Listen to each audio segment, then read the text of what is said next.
हाँ, कुछ ऐसी आत्माएं हैं जो लास्ट सो फास्ट चली जाती है। क्या?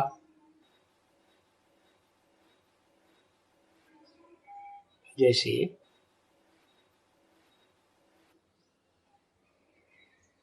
कौन है वो?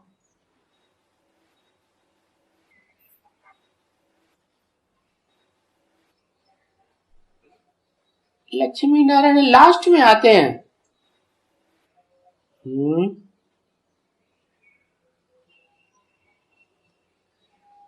प्रजापिता लास्ट में आता है। हाँ, वो तो प्रत्यक्ष ही नहीं होता इस सृष्टि पर है, तो अपने बाप को फॉलो करता है। बाप इस सृष्टि रूपी रंगमंच पर आता है तो पर्दे के पीछे रहता है, गुप्त रहता है, ये अपने को प्रत्यक्ष करता है, गुप्त रहता है। तो बच्चा भी जो असली बच्चा होगा बाप का फॉलोअर, वो भी क्या करेगा? वो भी सृष्टि रूपी रंगमंच पर भले 84 जन्म पार्ट बजाता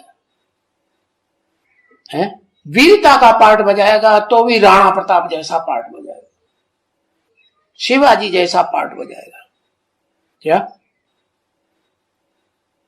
ऊंचाई पार्ट, हीरो का पार्ट बजाएगा या नीचा पार्ट बजाएगा? हीरो पार्ट बजाएगा। तो गायन हो गया कि छुपा रुस्तम बाद में। तो इस सृष्टि पर कृष्ण वाली आत्मा जो सतयुग के आदि में जन्म लेती है शरीर से, बाद में बड़ी होके नारायण बनती है, उसका नाम बड़ा है शास्त्रों में। फिर राम के रूप में कोई आत्मा जन्म लेती है तो वो भी शरीर के द्वारा लेती है, उसका भी नाम बड़ा है। जो भी बड़े बड़े हुए हैं, इब्राहिम, बुद्ध, क्राइस्ट, उनके बड़े बड़े फॉलोअर्स, वो सब प्रत्यक्ष होते हैं इस सृष्टि रूपी रंगमंच। लेकिन वो आदम वाली, राम वाली आत्मा, जिसे शंकर नाम दिया जाता है, वो प्रत्यक्ष नहीं होती, लास्ट में जाके प्रत्यक्ष होती है, आखिरी जन्म। क्या?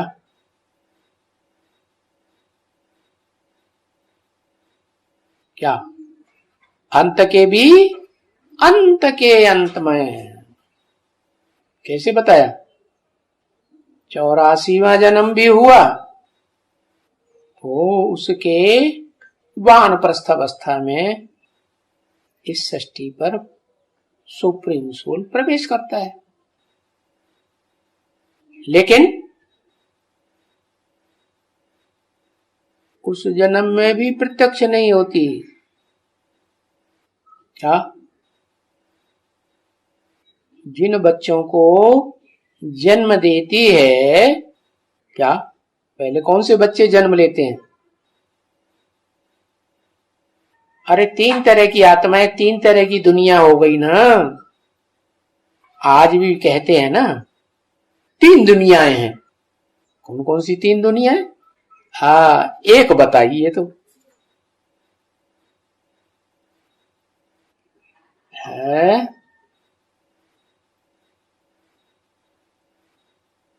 2 बताई।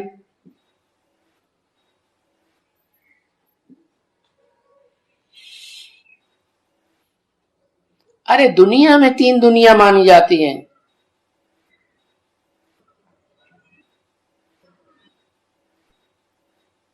है? अरे ये तो तुम सारे शब्द बता रहे हो अलौकिक दुनिया के।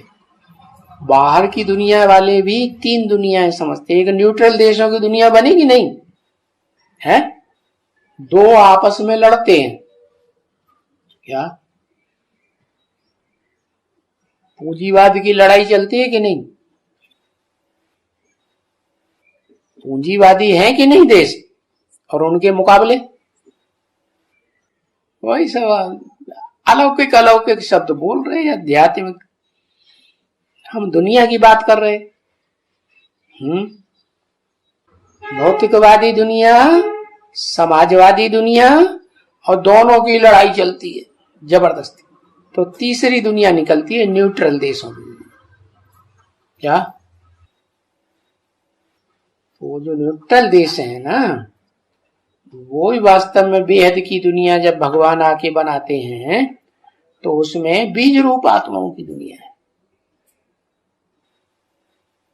वो बीज रूप आत्माओं की दुनिया जब भगवान आते हैं जिस तन में पहली पहली बार, तो उस तन के द्वारा ही पहले बनाए देते हैं।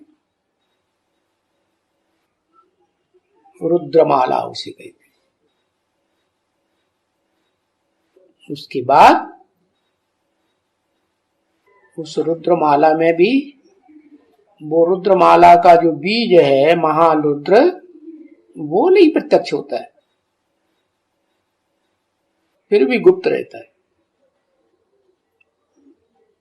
और अगला जन्म लेकर के आता है तो भी गुप्त होके आता है या प्रत्यक्ष होके आता है? गुप्त होके आता है? जो सृष्टि तो ब्रह्मा के द्वारा बताई जाती है ना, और ब्रह्मा, चार भुजाओं वाला ब्रह्मा संसार में प्रसिद्ध है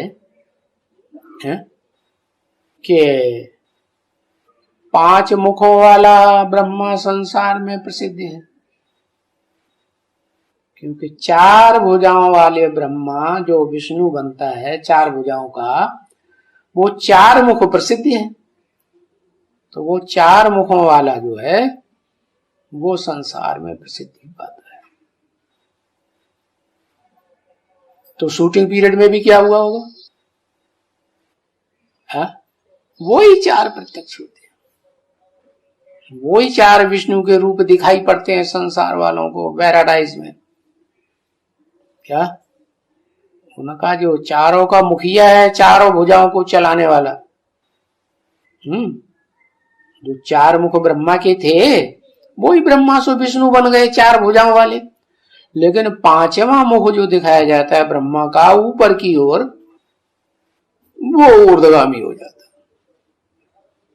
दुनिया की नजरों में वो फिर भी नहीं आता है मुख, ऐसे नहीं कि नहीं है, बोलता चालता है या नहीं, बोलता चालता है,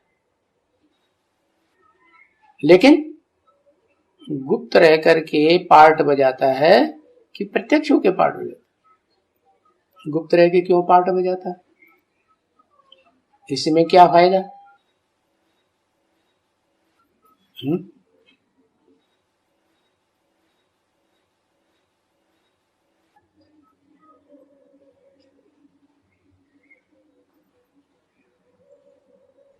नहीं, छुपा रुस्तम बाद में खोले वो तो गायन है। यहां तो प्रश्न है कि गुप्त क्यों रहता है? इसीलिए गुप्त रहता है कि उसको इस दुनिया का कोई मान मर्तबा नहीं लेना। जिनको इस दुनिया का मान मर्तबा चाहिए वो ले लें। क्या तो बच्चों में कौन सा बच्चा होगा जो बहुत मान मर्तबे का इच्छुक हो? है? कृष्ण को तो विदेशी लोग नहीं मानते हैं। मानते हैं? कहां मानते हैं?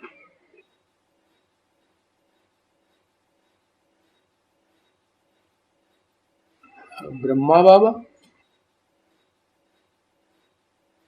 बाबा को मानते होते तो ब्रह्मा के चित्र बनते, मूर्तियां बनती, उनका गायन पूजन होता। अरे क्या माता जी, शंकर तो शिव बाप का बड़ा बच्चा है, तो बड़ा बच्चा फॉलो नहीं करेगा, अपने को गुप्त नहीं रखेगा, मान मर्तबा ले लेगा दुनिया का, तो फिर औरों का क्या हाल होगा? फिर तो कोई देवता नहीं बनेगा, सब लेवता बनेंगे मान मर्तबे के। विधर्मी अपने को पहले प्रत्यक्ष करते हैं, क्राइस्ट प्रत्यक्ष करता है। ओहो, संसार में कौन सी ऐसी आत्मा है जो इतना मान मर्तबा ले लेती है? जगदम्बा।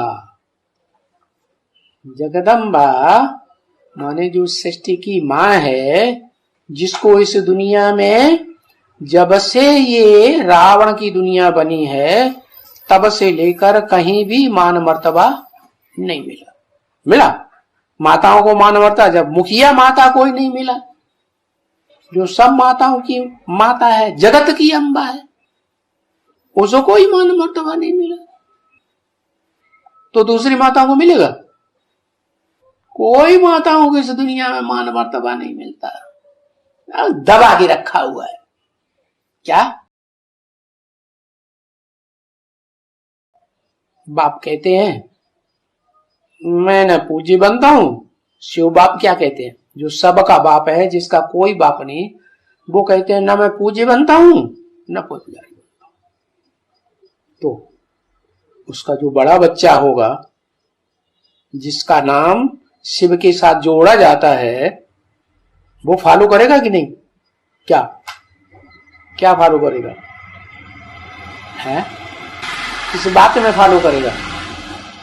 अरे कोई नहीं बता रहा।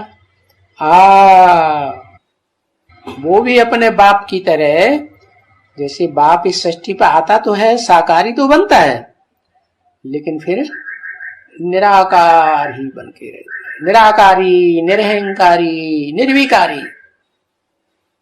ऐसे ही वो संगम युग में जब तक पार्ट बजाता है, संपूर्ण होने के बाद वो कैसा पार्ट बजाता है? निराकारी, निर्विकारी, निरहंकारी। उस स्वरूप को सब भूल जाते हैं। क्या किसी को याद रहता है? ये याद रहता है कि ये जो शिवलिंग बनाया, सतो प्रधान स्टेज में भले बनाया द्वापर युग में, राजा विक्रमादित्य ने पूजा की है, लेकिन वो शिवलिंग जो है वो किसकी यादगार है?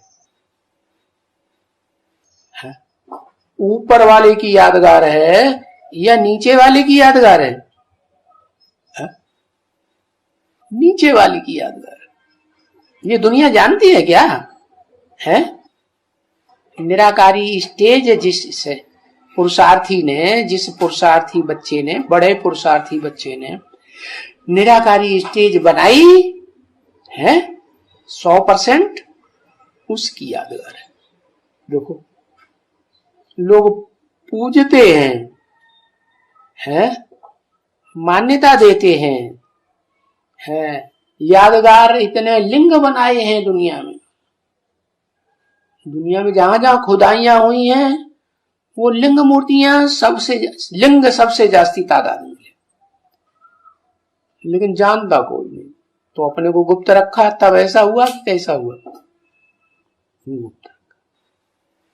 तो ये कहावत बन गई, छुपा रुस्तम बाद में खुले। ओम शांति।